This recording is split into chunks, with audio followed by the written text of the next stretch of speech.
Bonsoir, Alexandre Bonas de Kairos Presse. Qui représentez-vous, monsieur Alexandre De Croo? Alexandre De Croo. Le gouvernement fédéral et les gouvernements qui faisaient partie du comité de concertation. Qui représente le peuple... Non, excusez-moi, je peux continuer. Qui représente le peuple belge? Ma question est, si vous êtes le ministre de tous les Belges, pourquoi n'écoutez-vous pas ceux qui pensent autrement que vous? Pourquoi basez-vous vos décisions sur une poignée de scientifiques, alors que je vous ai déjà indiqué l'erreur soulevée par de nombreux scientifiques et médecins que je rencontre en tant que journaliste, de baser le comptage des malades sur des tests PCR dont les cycles d'amplification sont beaucoup trop grands? Le 40 cycles, qui est utilisé dans beaucoup de laboratoires, est probablement le meilleur compromis. On trouve du vrai virus, mais parfois du cadavre de virus, on est bien d'accord. Hein. Le labo que j'ai interviewé, donc il monte à 40 c'est de cycles. trop, hein, c'est beaucoup. Hein. Pardon? C'est beaucoup à 40, c'est énorme.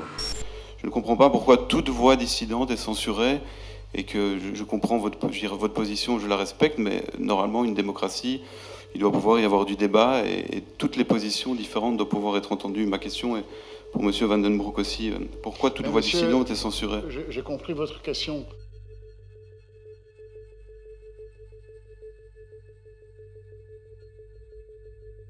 C'est assez grave ce que vous dites. Où est la censure? Où est-ce que vous voyez de la censure? Où est-ce qu'il y a quelque part une voix que j'aurais censurée? Donc là, on est en conférence de presse le 27 novembre et je tente 5 fois d'avoir la parole. Et c'est tout à fait impossible. Je viendrai vers vous plus tard, monsieur, oui. Bonsoir.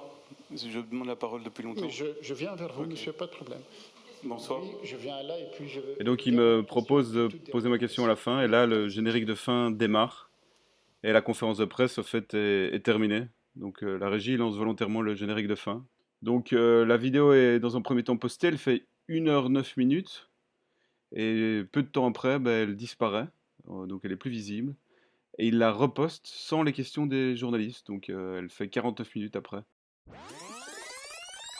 Donc, on se retrouve après à la conférence de presse du 5 février 2021. Il coupe mon micro juste après que j'ai dit bonsoir, en fait. Donc, il n'y a plus de son dans l'oreillette. Et donc, la conférence de presse qui est retransmise sur la chaîne YouTube, le son n'y est pas. Le son n'est que dans la salle. Je ne vois pas vraiment où vous parlez de censure. Ja, volgende vraag. Voilà, et nous non plus, nous ne parlerons pas de censure. C'est étonnant, cette question, et on a voulu la laisser jusqu'au bout pour entendre parfois ces autres voix qui s'expriment, qui veulent s'exprimer, mais le terme censure, je vous avoue qu'on est un peu tombé des nues aussi, et c'est pour ça qu'on a voulu tranquillement laisser la question et la réponse.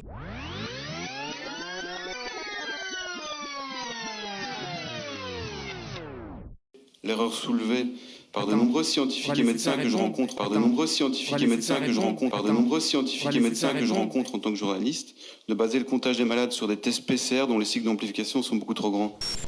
Et si tous les autres acceptent le mensonge imposé par le parti, si tous les récits concordent avec lui, ce même mensonge passe dans l'histoire et devient vérité.